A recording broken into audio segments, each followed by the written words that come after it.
సినీ ఇండస్ట్రీలో విషాదం నెలకొంది. కబాలి సినిమాకు తెలుగులో నిర్మాతగా వ్యవహరించిన కేపీ చౌదరి సోమవారం గోవాలో ఆత్మహత్య చేసుకున్నారు. గతంలో డ్రగ్స్ కేసులో ఆయన అరెస్టైన సంగతి తెలిసిందే. బయటకు వచ్చినప్పటి నుంచి తీవ్ర ఆర్థిక ఇబ్బందులు, ఆరోగ్య సమస్యలతో బాధపడుతున్నట్లు తెలుస్తోంది. గోవాలోని ఓ హోటల్లో బస చేసిన ఆయన సోమవారం ఉదయం ఎంతసేపటికి తలుపు తెరవకపోవడంతో సిబ్బంది పోలీసులకు సమాచారం ఇచ్చారని, వారు వచ్చి లోనికి వెళ్లి చూడగా విగతజీవిగా పడి ఉన్నట్లు తెలుస్తోంది.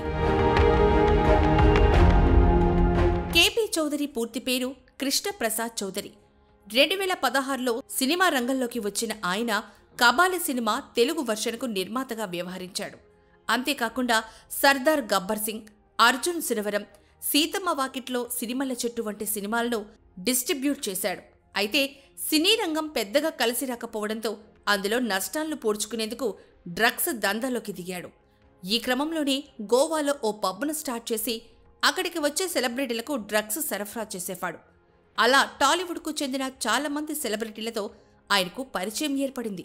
అయితే పబ్ బిజినెస్లోనూ నష్టాలు రావడంతో కేపీ చౌదరి హైదరాబాద్కి వచ్చేశాడు. అక్కడి నుంచి కొకైన్ ప్యాకెట్లు తెస్తూ వాటిని సినీ సెలబ్రిటీలకు సరఫరా చేశాడు.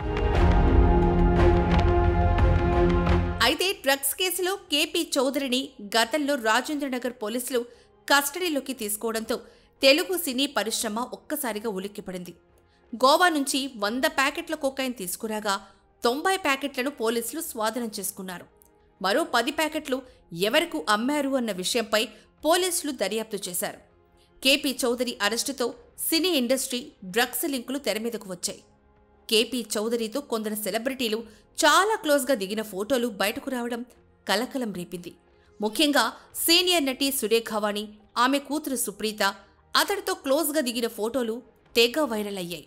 దీంతో తమకు అతడితో కేవలం పరిచయం మాత్రమే ఉందని, డ్రగ్స్ దందాతో ఎలాంటి సంబంధం లేదని వివరణ ఇచ్చుకోవాల్సొచ్చింది.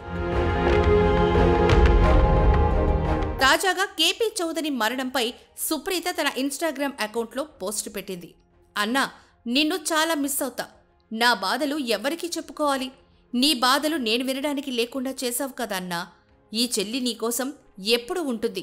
దయచేసి తిరిగిరా అన్నా అంటూ సుప్రీత ఎమోషనల్ పోస్టు పెట్టింది.